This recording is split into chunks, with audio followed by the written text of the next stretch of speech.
నా పేరు డాలి సుప్రియ అండి. ఈవిడ మా అమ్మగారు. మేము నరసాపురం నుంచి వచ్చాం. తీసుకొచ్చే టైంకైతే మాత్రం అసలు ఆవిడ పొజిషన్ గురించి మేము హోప్స్ కూడా లేవు. అలాంటి పొజిషన్‌లో ఇంపీరియర్ హాస్పిటల్‌కొచ్చాము. కానీ ఇక్కడ ట్రీట్మెంట్ కానీ, అది కానీ ఒక నీట్‌నెస్ కానీ, రిసీవింగ్ గానీ, డాక్టర్స్ వాళ్ళు చేసే ట్రీట్మెంట్ కానీ చాలా బావుంది అసల. ఆవిడ అసల 5 డేస్‌లో ఇంత ఇంప్రూవ్ అయ్యి ఐసీయూలో నుంచి బయటకొస్తారని నేను అసలు ఎక్స్‌పెక్ట్ చేయలేదు. ఫస్ట్ స్టార్టింగ్‌లో మనకి అది వెంటిలేషన్ మీద పెడతారు అనేటప్పటికి 48 అవర్స్ అనేటప్పటికి మేము అసలు చాలా హోప్‌లెస్ అయిపోయాం. బట్ వాళ్ళు చెప్పిన టైంలో 48 అవర్స్‌లో ఆవిడని లేపి కూర్చోపెట్టారు. ఇలాంటి పొజిషన్‌కి తీసుకొచ్చారు. ఆవిడకి మెయిన్ ప్రాబ్లమ్ పారాలిసిస్ స్ట్రోక్ వచ్చింది 13థ్ నైట్. బట్ దాంతో పాటు ఆవిడకి హార్ట్ ప్రాబ్లమ్ కూడా ఉంది. ఫస్ట్ కాడ నుంచి హార్ట్ ప్రాబ్లమ్ ఉంది. దాంతో ఆవిడ డబుల్ సఫర్ అయిపోయారు.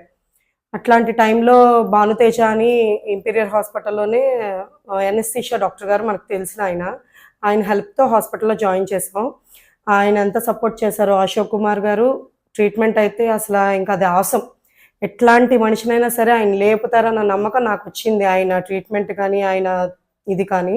ఇంక నేనైతే వర్డ్స్‌లో చెప్పక్కర్లేదండి. ఈవిడ్ని డైరెక్ట్‌గా చూసాను. మేము హోప్‌లెస్ అనుకున్న మనిషిని ఇలా చూపించారు మాకు. మాకిలా ఇచ్చారు.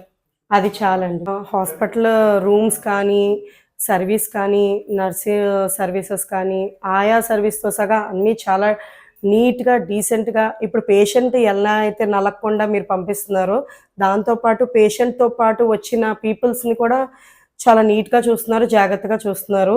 నేను 4, 5 డేస్ ఐసీయూ దగ్గర ఉన్నా కూడా నేనంత సఫర్ అవ్వలేదండి.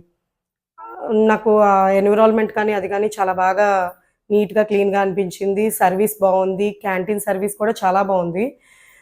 క్యాంటీన్ చాలా రీజనబుల్ రేట్‌తో హ్మ్. చాలా నీట్ సర్వీస్ ఉందండి క్యాంటీన్ కూడా. దాంతో పాటు అశోక్ కుమార్ రాజ్ గారి ట్రీట్మెంట్ అయితే మాత్రం అసల చాలా ఆసమ్ అండి. మా అమ్మని నాకలా ఇచ్చారాయన.